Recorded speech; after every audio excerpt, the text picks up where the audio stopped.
The rhythmic hum of the tires on the asphalt seemed to lull me into a trance as I drove through the inky blackness of the night. My hands gripped the steering wheel, and my eyes were fixed on the narrow beam of the headlights, cutting through the dense fog that hung in the air. I had been on the road for hours, and the road seemed to stretch out endlessly before me. But little did I know that this long drive home would soon take an eerie, terrifying turn. It was a lonely stretch of highway, flanked by dense woods on either side, and the only sound was the soft whistling of the wind. I glanced at the clock, and it read 3:00 a.m. I had hoped to reach home by midnight, but a series of unexpected detours and road closures had thrown my schedule into chaos. I was eager to get back to my warm bed, but the road ahead seemed never-ending. The darkness outside had a suffocating quality, as if it was pressing in on me from all sides. My tired eyes began to play tricks on me, conjuring shadowy figures at the periphery of my vision. I tried to shake off the feeling of unease, but it persisted. Suddenly, I spotted a figure up ahead on the side of the road.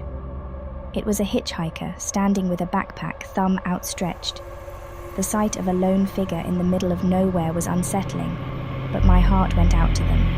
I decided to pull over and offer a ride. As I slowed the car to a stop, the hitchhiker approached and I rolled down the window. A shiver ran down my spine as I took in their appearance. They were dressed in tattered clothes, their face obscured by a hood. Their eyes were hidden in the shadows. "Need a ride?" I asked, my voice quivering slightly. The hitchhiker nodded silently and climbed into the back seat. They didn't say a word, and I couldn't see their face. An eerie silence settled in the car as I continued down the dark highway. The fog thickened, reducing visibility to almost nothing. My heart pounded in my chest, and a sense of dread crept over me. I couldn't explain it, but something about this hitchhiker didn't feel right. The hairs on the back of my neck stood on end. I tried to make small talk, asking where they were headed, but they remained silent, their hooded head facing down. With each passing mile, my unease deepened. I couldn't shake the feeling that I had made a grave mistake by picking up this mysterious passenger. I considered pulling over and asking the hitchhiker to leave, but the desolate road offered no safe place to stop. My only option was to keep driving, hoping to reach a more populated area. Just then, the hitchhiker's hand emerged from beneath their tattered sleeve, and they placed it on the back of my seat. It was ice cold, sending a shiver down my spine. I glanced at the rearview mirror and I could finally catch a glimpse of their face. Their eyes were hollow, like twin voids of darkness, devoid of any emotion. I gasped, and my foot pressed harder on the gas pedal. I needed to get away from this person, this thing. As I sped down the fog-covered highway, the hitchhiker's hand crept closer to my shoulder.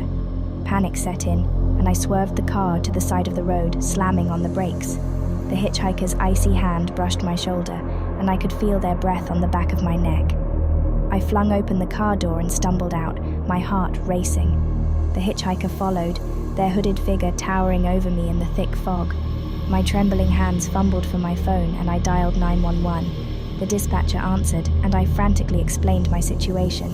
I could hear the hitchhiker's sinister laughter behind me as they approached. The dispatcher assured me that help was on the way and to stay on the line.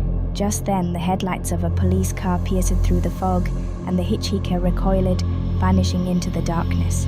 The officers approached, and I recounted the terrifying encounter.